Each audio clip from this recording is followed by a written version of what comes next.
Olá, meus amigos, tudo certinho? Para quem não me conhece, meu nome é Renata Cardoso e está começando mais um episódio do Zona Mix Podcast, o espaço dedicado a você que busca cultura, informação e entretenimento. E dicas de pessoas de sucesso, como celebridades, personalidades, enfim, todos convidados dessa humilde apresentadora que vos fala.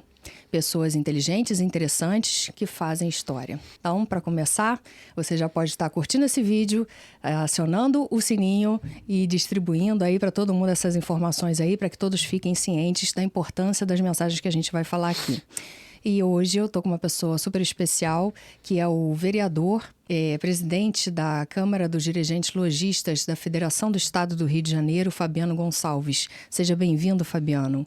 Renata, é uma honra participar desse programa. Já somos amigos há muito tempo e eu sempre admirei o seu trabalho.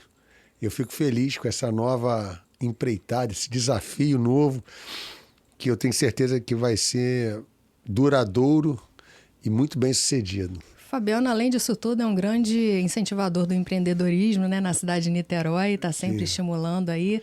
Também já fez parte, né, da Secretaria de Desenvolvimento Econômico, que também estimulava, né, as pessoas a fazer o seu MEI, né, os empreendedores, enfim, tem uma história de sucesso aqui em Niterói, graças a Deus, que muito me orgulha ser sua amiga. Então são simples 10 anos, né? Mais de 10 anos, um pouquinho mais de 10 anos. Mas não depois vamos falar... senão é denunciar uma cidade, né, Renata? Pois é, né, Fabiano? Somos tão jovens. Pois é. E, além disso tudo, Fabiano também é advogado, né? Está estudando advocacia. Comecei muito jovem a faculdade de economia e aí, na economia eu fiz a minha trajetória, pude fazer especializações, fiz mestrado, mas entendi que quando eu fui para a vida pública, Renata, que era fundamental o direito, né? Então, daqui a questão de dias, eu termino a minha faculdade de Direito, já tive a oportunidade de passar na prova da ordem. Então, parabéns. Consegui um feito, né? É o terror dos advogados, Fiz no 9º período, a primeira vez que eu fiz, eu consegui passar direto, né? Então, assim, isso também, como diz meu filho Caleb, de 12 anos, pai, você teve maior sorte. Só não sabe o quanto foi de estudo, né, Fabiano? Não sabe quantas manhãs o cachorro lá em casa tem insônia, né, o Sushi. Então, ele me força a acordar muito cedo, né? Então, ele acorda 5h20. Essa semana ele acordou 4h49. Eu falei, pô, aí ainda tá escuro, né? Mas aí aproveito esse momento da manhã, entre que eu levo ele na rua, e quando volto, por volta de 5h40 e tal, tem dias que eu faço meus exercícios físicos bem cedo e outros que eu tiro para estudar. E foi assim a minha trajetória aí na Faculdade de Direito. E aí meu filho vem com essa pérola, né, quando ele viu o resultado. E a primeira fase, quando eu passei, ele se alegrou pra caramba, porque eu viajei no início desse ano de férias com a família, mas levei os livros, fui estudando no avião, muitas horas de viagem, então fui estudando. Né? E aí, quando eu fiz a segunda fase, dias e noites estudando, fazendo peça, e aí ele vem, quando ele soube do resultado, ele vira para mim e fala assim, com a maior ingenuidade da criança, né? Pai, você teve muita sorte. Não é mole não. Eu falei, realmente, meu filho, dei sorte porque caiu praticamente aquilo que eu estudei.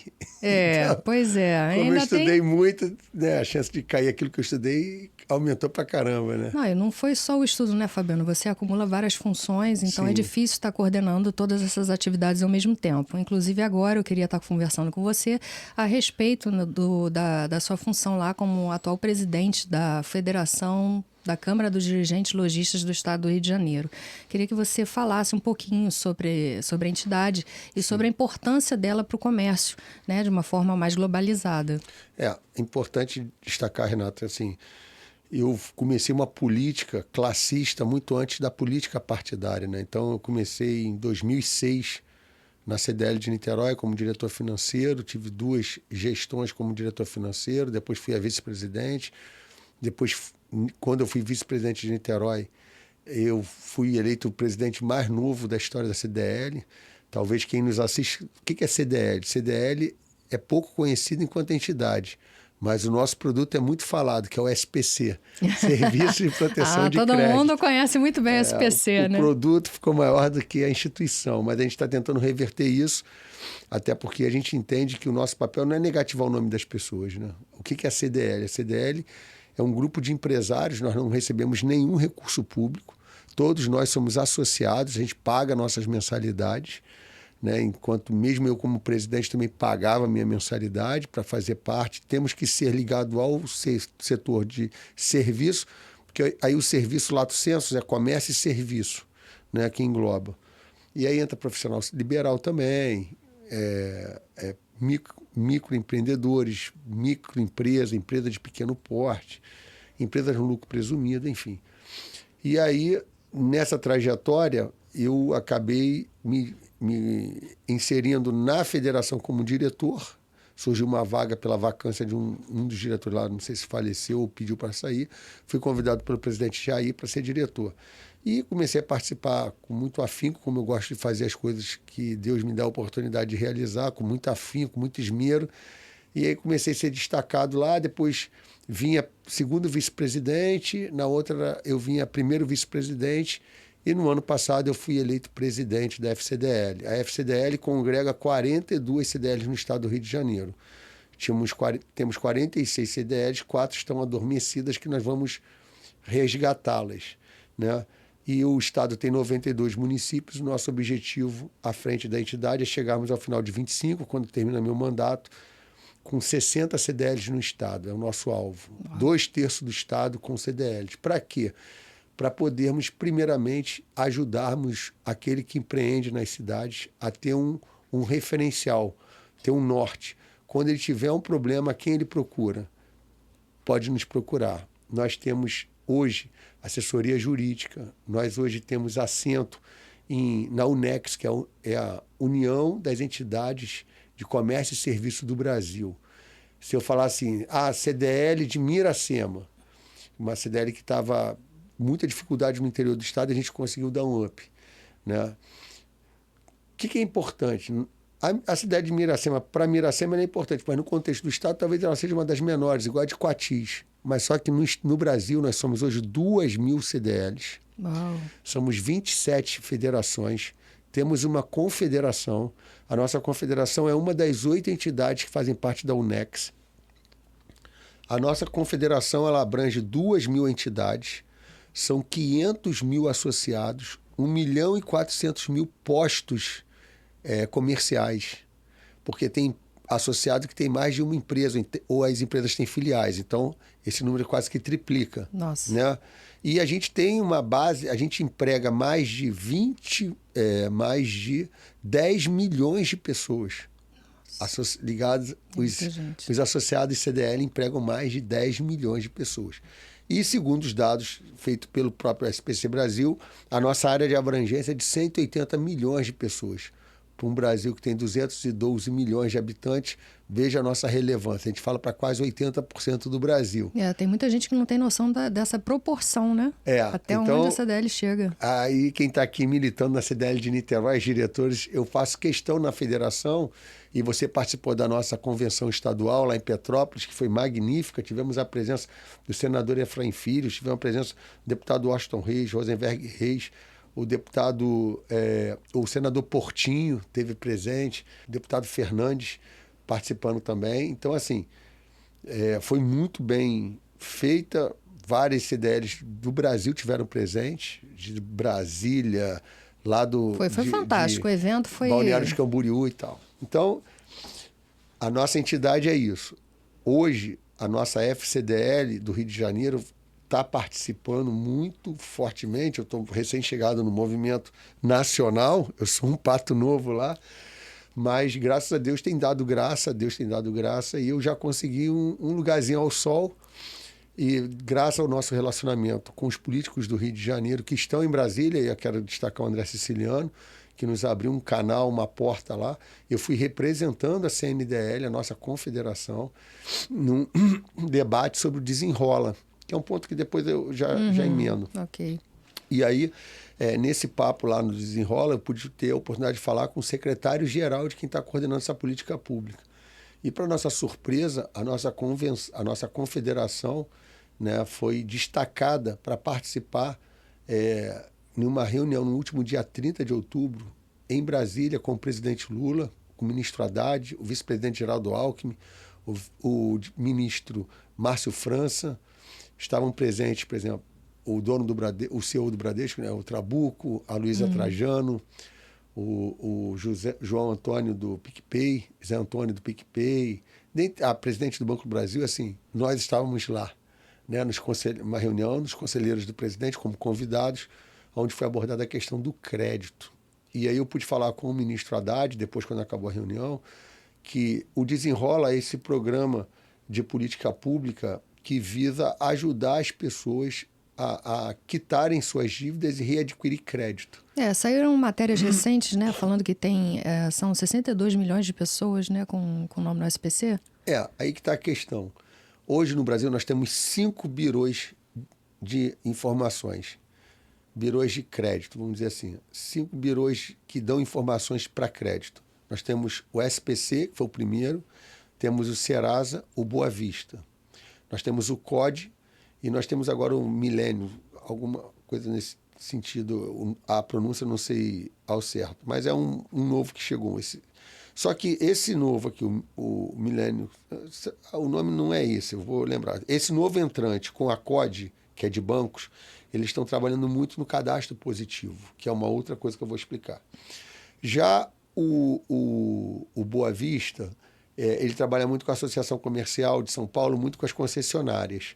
O Serasa trabalha muito com informação bancária, financiamento, consórcio, mas crediário é o SPC. Nós representamos a dívida do brasileiro 31% é cartão de crédito. Eu sei disso, eu sofro na pele. Depois vem financiamento bancário. Em terceiro lugar vem crediário, 21% da dívida dos brasileiros é crediário.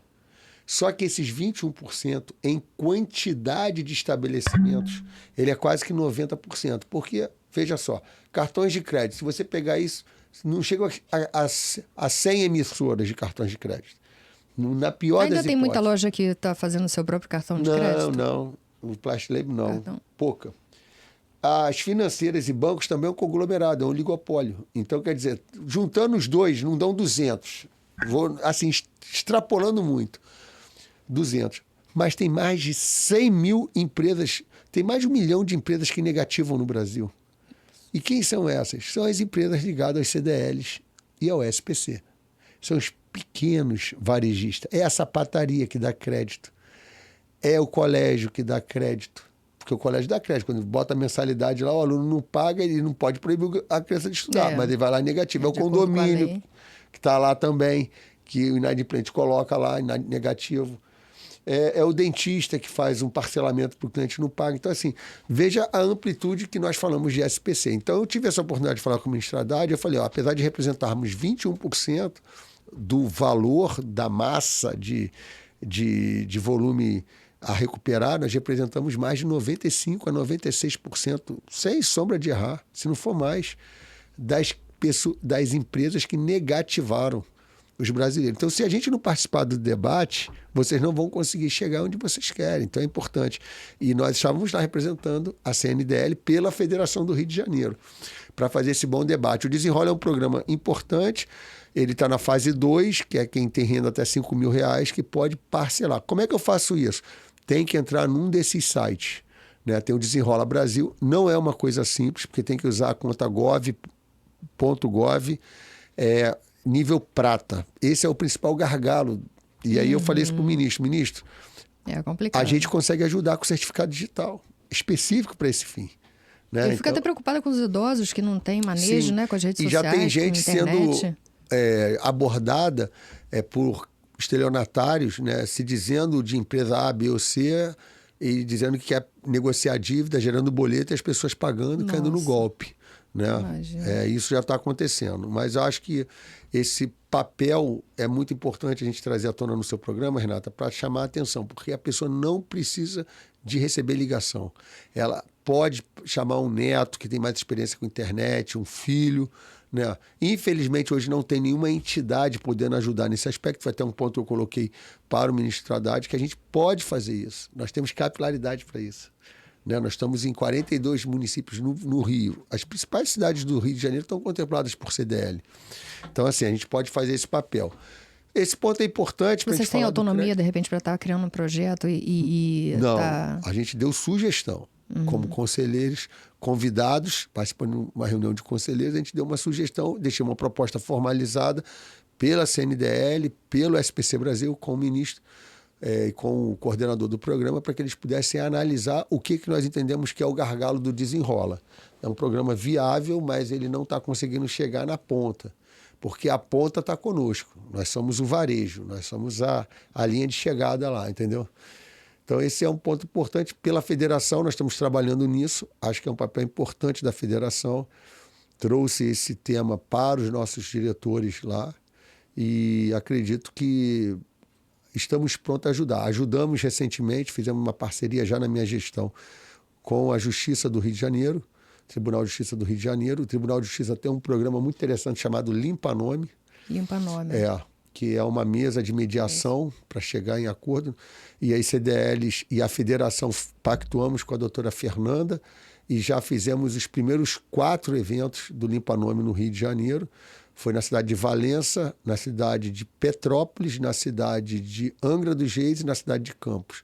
Resultados maravilhosos. E a intenção de expansão para outras Sim, cidades? queremos, falei isso com a doutora Fernanda, estamos aptos a ajudar a Justiça do Rio nessas negociações em todas as cidades que tivermos CDL. Por exemplo, Valença, nós não temos CDL em Valença, mas a gente usou uma CDL próxima para dar o suporte para que o evento acontecesse.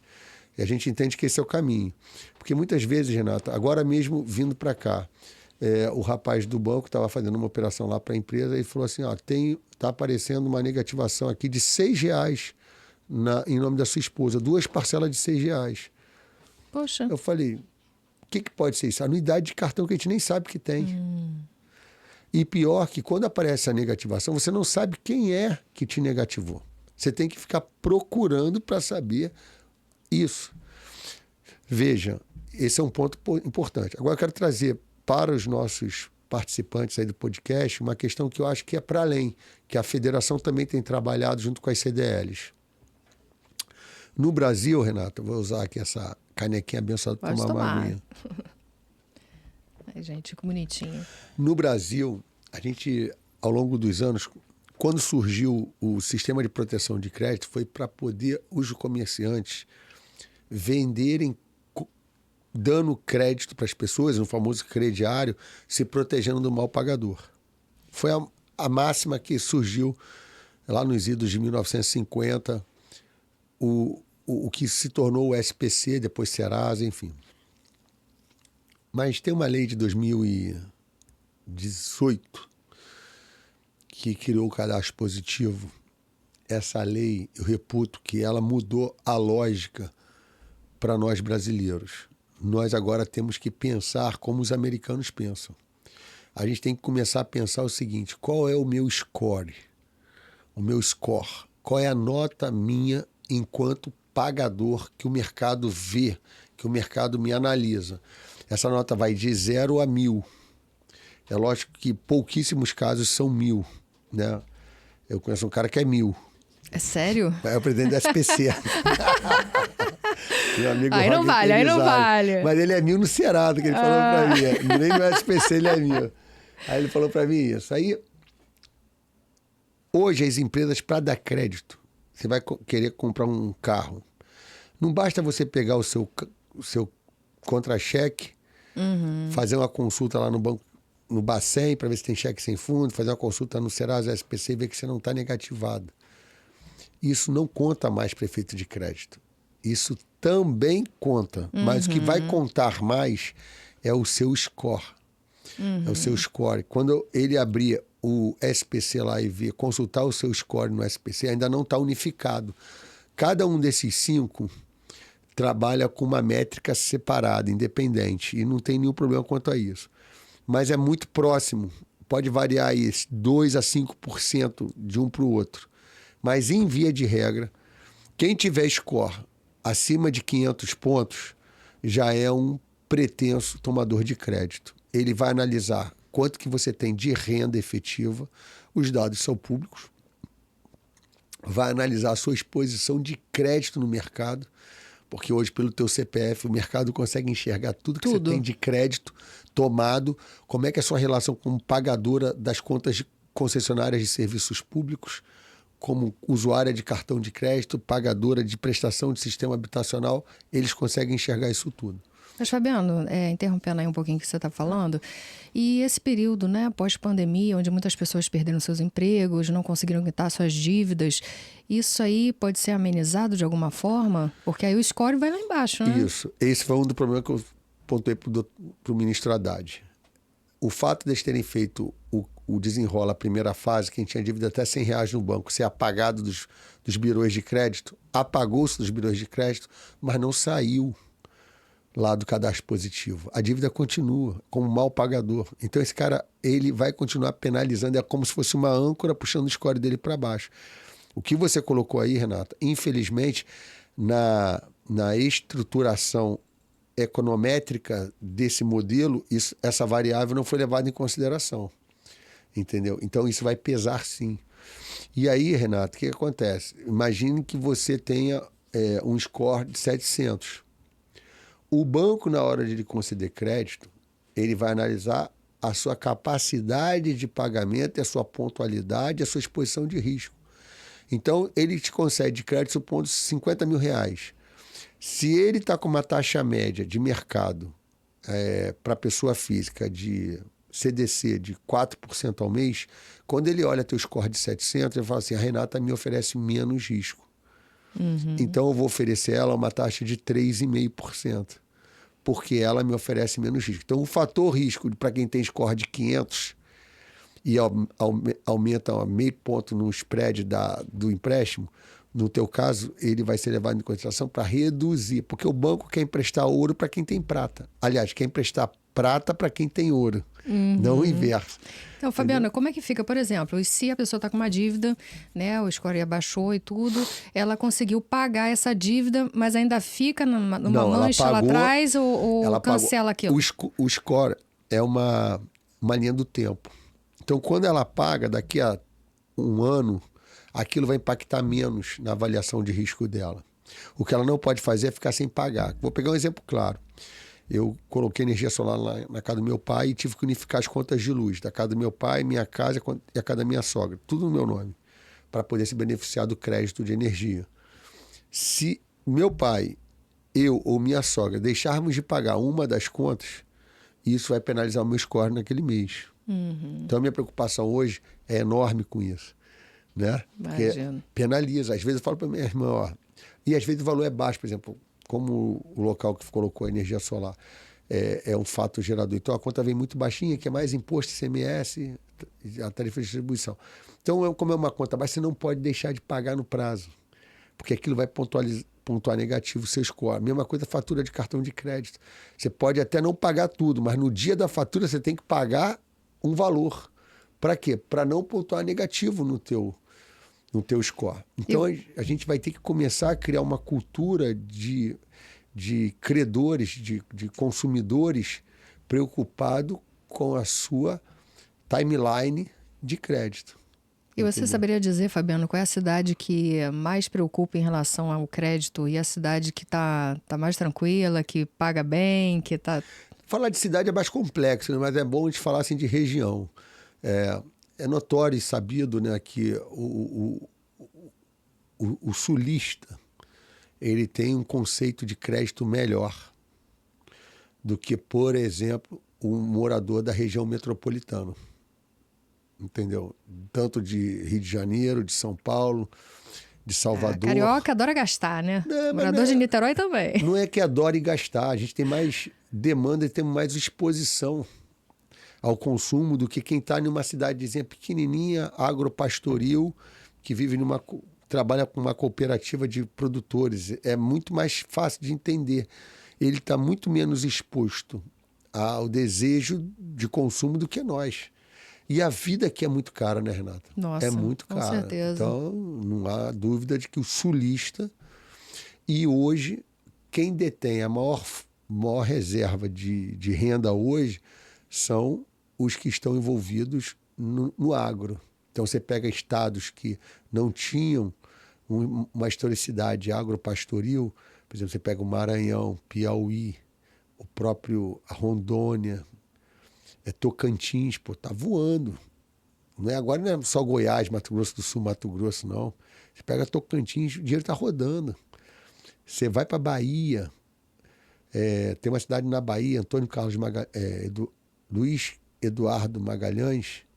Essa cidade, os gaúchos foram para lá, revolucionaram essa cidade na Bahia. Os habitantes lá estão riquíssimos. Opa, num lugar olha. super pobre no passado. Porque chegou o quê? Chegou a plantação, chegou a soja. Detalhe, esse tipo de coisa não gera distribuição de renda, porque os trabalhadores não enriquecem. Quem enriquece?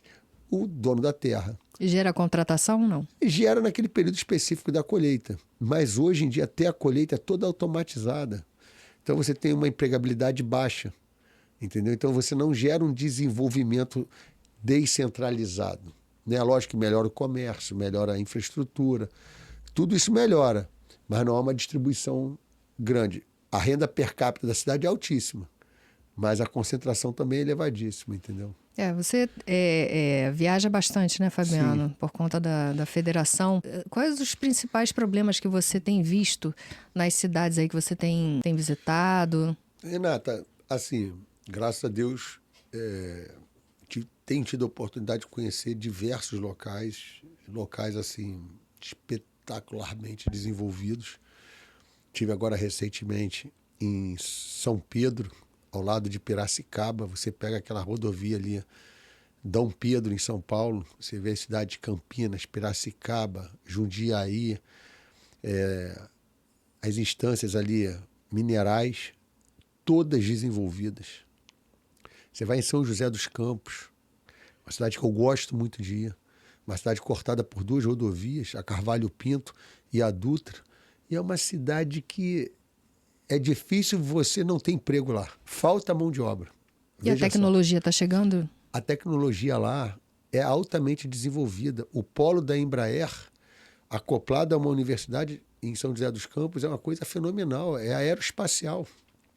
Né? Então, assim, hoje, eu conheço pessoas de Niterói que foram morar em São José dos Campos, pelo desenvolvimento da cidade, com IDH elevadíssimo, escolas de altíssimos padrões, hospitais de altíssimos padrões. Quando eu era secretário aqui de desenvolvimento, eu fui lá com o Luiz Vieira, que foi um dos seus entrevistados, né, visitar a Casa do Empreendedor de São José dos Campos. Nós ficamos impressionados com o nível da cidade. Depois eu passei com mais intensidade lá. Então, sábado agora eu vou estar lá. Por exemplo, meu carro deu um problema de módulo. Não tem no Rio quem conserte. Eu estou consertando numa oficina em São José dos Campos. Porque é tudo computadorizado e os caras lá são especialistas nisso. Eu estou levando meu carro. Então, porque precisa de tecnologia, precisa de pessoas que saibam mexer em determinado equipamento. Olha, né? olha a mudança de comportamento. Saiba... As oficinas do Rio, do estado do Rio de Janeiro, para determinados carros, notadamente os importados, que têm uma tecnologia embarcada muito grande, não estão conseguindo suprir a demanda que está acontecendo. Quem está suprindo isso? As oficinas de São Paulo. Para você ver o nível de tecnologia, o padrão que as oficinas mecânicas de São Paulo estão. Entendeu? E isso prova o seguinte, o Rio de Janeiro está ficando para trás. Então, você pega o caso aqui. Eu visitei o Rio de Janeiro com muita intensidade no ano 2022. Né? Eu estava numa campanha para deputado federal, então tive que correr o estado. Renata, é absurdo. O Rio de Janeiro tem cidades no noroeste fluminense, no norte fluminense, parece que a gente está no meados do século XX. Meu pai. Não tem problema Pode falar não. daí. Tá tranquilo. Nós estamos, sem sombra de dúvida, Renata, no meados do século XX. Você pega uma cidade como Cardoso Moreira, você pega Italva, São Francisco, você pega Sumidouro, Carmo, voltando aqui um pouquinho aqui pro lado ali de Muriaé, Aperibé. Japeri, aqui na Baixada Fluminense. Aí, ao passo que você sobe Japeri ali, você pega a serrinha, sai em Miguel Pereira, você vê uma cidadezinha também que está nadando, escolheu o turismo como sua principal fonte de econômica, Miguel Pereira. Do lado tem Pati de Alferes, que é uma grande cidade de produção de tomates, de agricultura orgânica. E você vê Pati escolheu um caminho, Miguel Pereira escolheu outro, do lado uma da outra. O prefeito Miguel Pereira está na reeleição dele, escolheu fazer de Miguel Pereira a melhor cidade de turismo do estado do Rio de Janeiro. Botou o maior parque de dinossauros, está fazendo excelentes tá fantástico. iniciativas lá para atrair turismo. Nós teremos ano que vem a nossa convenção nacional em Balneário de Camboriú. Camboriú é um contrassenso, né? Porque muitos adoram, outros odeiam.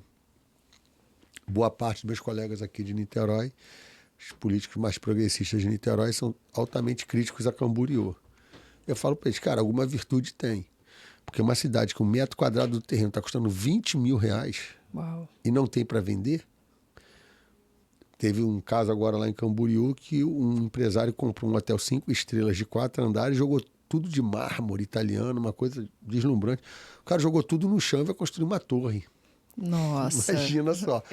Alguma coisa tem de bom nessa cidade, né? Com certeza. Mas voltando a essa informação, Fabiano, da deficiência de profissionais aqui no estado do Rio de Janeiro, seria interessante, já que a CDL também faz muitas parcerias com o Sebrae, cursos, enfim, oferecer esses cursos profissionalizantes aqui na região para estar formando esses profissionais capacitados. Então, eu penso assim, nós temos que buscar a nossa vocação. O Rio de Janeiro é um estado. Nós temos as nossas duas principais virtudes se tornaram os dois nossos maiores problemas. Por sermos uma cidade linda, nós vivíamos de um turismo que a porta de entrada do Brasil era o Rio de Janeiro. E isso trouxe para nós um problema seríssimo, porque também a gente se depara com os maiores problemas com turistas no Brasil se dá no Rio de Janeiro. Ultimamente, assalto. as últimas notícias não foram nada agradáveis, né? Então, a cidade é muito mal vista para fora. E, consequentemente, Niterói, que é uma cidade ao lado, Niterói não tem pressão para trazer turismo internacional. A gente depende que o turismo chegue no Rio de Janeiro e queira vir a Niterói um dia, notadamente para visitar nossas praias e o Caminho Niemeyer. A segunda vertente nossa é o quê? É o petróleo. Mas o petróleo nos levou a sermos preguiçosos com as outras indústrias. Nada mais se criou no Rio de Janeiro. O Rio de Janeiro era o maior produtor de remédios. Nós tínhamos ali no Jacaré, no Rio de Janeiro, as principais indústrias farmacêuticas foram todas embora. O Rio de Janeiro tinha indústrias, né, importante de metal mecânica. Tinha a Santa Matilde, teve fábrica de fósforo, tínhamos as maiores empresas de beneficiamento de sardinha, aqui até na costa de Niterói e tal. E é que se deu essa debandada? Assim, deixamos de ser atraente para a indústria, simplesmente isso. A indústria naval, por exemplo, também, deixamos de ser atraente, porque o capital ele é muito volátil, o capital não está preso à região, o capital ele é fluido, ele vai para o lugar que melhor lhe convier. E o Rio de Janeiro deixou de ser atraente para esses empreendedores. E aí as CDLs no estado do Rio de Janeiro, elas precisam ter uma visão localizada da sua cidade. Por exemplo, a realidade da CDL de Campos é completamente diferente, porque Campos é uma cidade satélite da região ali do norte, noroeste fluminense. É uma cidade muito antiga, que tem um capital já introduzido nela muito grande e tem a vantagem do mar. Então, a CDL de Campos é diferente da realidade da CDL de Pádua, do meu amigo Leandro. Por quê? Porque Pádua é uma cidade teoricamente grande para a região que ela está, mas que não anda sozinha, vive do extrativismo, vive da agricultura. Então, não é simples assim, né? Então, a gente tem que pensar de forma mais regionalizada. Ao passo, meus colegas presidentes das CDLs da Baixada. Por exemplo, a realidade da cidade de Queimados é uma, de Nilópolis é outra, de Belfor Roxo é outra, de Nova Iguaçu, que é a maior da região, é outra, de Caxias, entendeu? Então, assim, Itaguaí já é uma outra realidade. Então, a gente vê, a de Angra é outra realidade, a gente consegue identificar isso. Por exemplo, uma CDL que eu tenho, assim, uma admiração enorme, são as CDLs de Volta Redonda e Barra Mansa. Gigantes, altamente imponentes, entendeu? E por quê? São cidades que têm atividade industrial. Entendeu? Tem atividade industrial. É igual a Resende. A CDL de Resende é uma CDL imponente, de 3 rios. Entendeu? Então, isso faz muita diferença. Entendeu? E a gente tem que entender esse cenário. Agora, isso não é fácil. Por isso que não é fácil governar. Não é fácil governar o Rio. Porque você tem que pensar nas vocações, entendeu? Vocações. E hoje, infelizmente, a gente não vê isso, entendeu, Renato? A gente não vê horizonte. A gente olha por horizonte, assim, a gente não vê ninguém falando sobre isso, entendeu? Quais vocações? Niterói, qual a vocação de Niterói no contexto de Estado? Entendeu? Ou se não vamos falar de cidade, vamos falar de região. Qual é a vocação da região litorânea do norte do estado do Rio de Janeiro? Qual é a vocação extrativista da região do oeste, do noroeste fluminense? Aquela parte lá do noroeste fluminense, né? Melhor dizendo. Qual é a vocação deles lá? Os caras vivem de extrativismo. Entendeu? Se não tiver preço a pedra de ardósia, os caras estão mortos. Pedra de piscina, os caras estão fritos, entendeu? A mármore. Fabiana, a gente está falando um pouquinho aqui das dificuldades de cada região.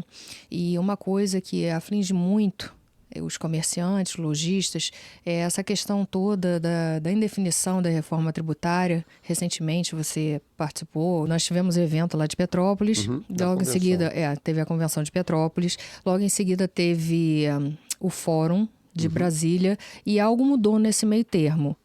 Né, nesse período. Algumas pessoas acabaram ficando mais beneficiadas, alguns detalhes dessa reforma foram modificadas, e eu queria que você explicasse para as pessoas o que exatamente modificou e o que as pessoas podem ficar um pouquinho mais despreocupadas.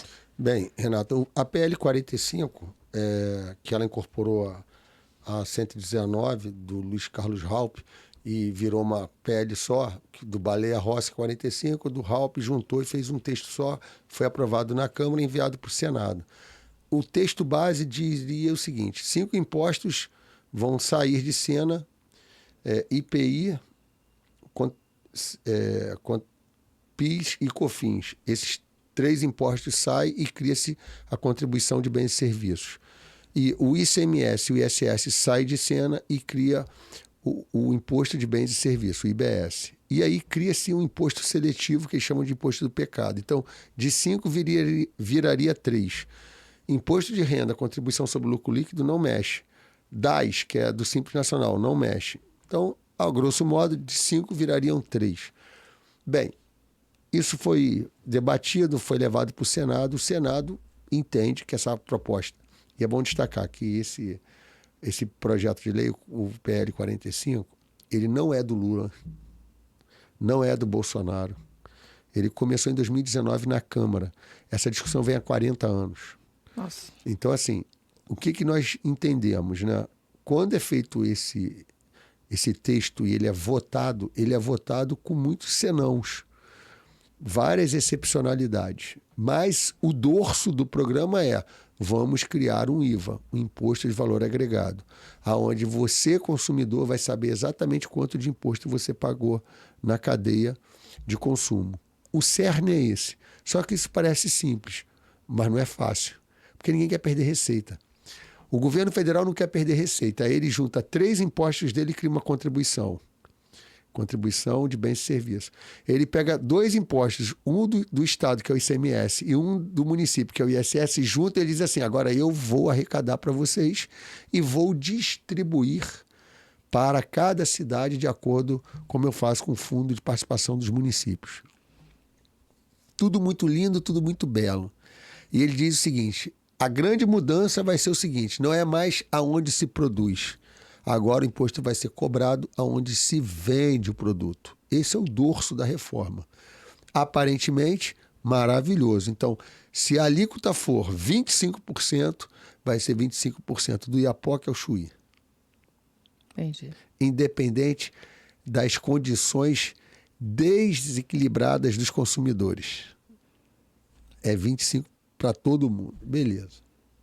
Aí vem um abençoado lá e fala assim, não pode ser assim, porque a Zona Franca de Manaus tem que ter um tratamento específico.